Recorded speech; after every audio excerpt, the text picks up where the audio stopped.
કેમ છો બધા મજામાં જશો અને આજના વિડીયોમાં આપણે વાત કરવાના છે જો તમે પણ ભાઈ વોટ્સઅપ ઉપયોગ કરતા હશો ને વોટ્સઅપની અંદર તમે સ્ટેટસ પણ મૂકતા હશો જો તમારે પણ તમારું વોટ્સઅપ સ્ટેટસ છે ને તમારે હાઇડ કરવું હોય તો તમે કેવી રીતે ભાઈ હાઇડ કરી શકો અથવા તમારે પણ તમારું વોટ્સઅપ સ્ટેટસ છે ને છુપાવવું છે કોઈ પણ વ્યક્તિને તમારે દેખાડવું નથી અને જે પ્રાઇવેટ તમારા વ્યક્તિ છે એને જ તમારું વોટ્સઅપ સ્ટેટસ તમારે ખાલી દેખાડવું છે તમારા ફેમિલી મેમ્બર છે એને તમારે દેખાય ને એ રીતનું તમારે પણ સેટિંગ કરવું હોય તો તમે કેવી રીતે ભાઈ સેટિંગ કરી શકો એના બધા હું તમને સેટિંગ દેખાડવાનો છું તો ભાઈ ફટાફટ વિડીયોને લાઈક કરી દો ચેનલમાં તમે નવા હોય તો ભાઈ ફટાફટ સબસ્ક્રાઇબ કરી દેજો જેથી આવા નવા વિડીયો આવે તો પહેલા તમને મળે તો ચાલો આપણે વિડીયો ચાલુ કરીએ।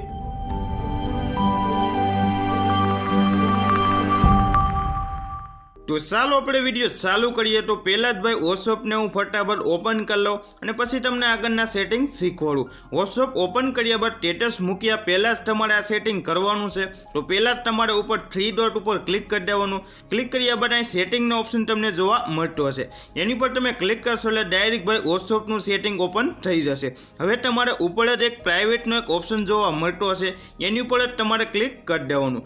જો તમે એની પર ક્લિક કરશો એટલે પ્રાઇવેટનું આખું પ્રાઇવેટ સેટિંગ છે એનું આખું આ રીતનું સેટિંગ ઓપન થઈ જશે એમાં તમને સ્ટેટસનો ઓપ્શન જોવા મળતો હશે એની પર તમારે ક્લિક કરી દેવાનું। ક્લિક કર્યા બાદ આ રીતનું પેજ ઓપન થઈ જશે। હવે ઉપર જ માય કોન્ટેક્ટ સિલેક્ટ કરેલું છે એમાંથી ને તમારે બીજા ઓપ્શનમાં આ રીતે સિલેક્ટ કરી લેવાનું।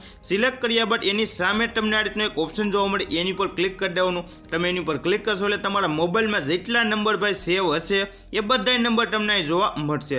હવે તમારે જે વ્યક્તિને ભાઈ તમારું વોટ્સઅપ સ્ટેટસ નથી દેખાડવાનું એ જ વ્યક્તિને અહીંથી તમારે આ રીતે સિલેક્ટ કરવાના છે તો હું ફટાફટ ભાઈ સિલેક્ટ કરી લઉં। સિલેક્ટ કર્યા બાદ નીચે તમારે ક્લિક કરી દેવાનું તો અહીં નીચે તમને એક ઓપ્શન જોવા મળતો હશે એની પર તમે ક્લિક કરશો એટલે ડાયરેક્ટ સિલેક્ટ થઈ જશે। આ સિલેક્ટ કર્યા બાદ હવે તમારે જે વ્યક્તિને તમારું સ્ટેટસ દેખાડવાનું છે એ સેટિંગ તમારે કરવાનું છે।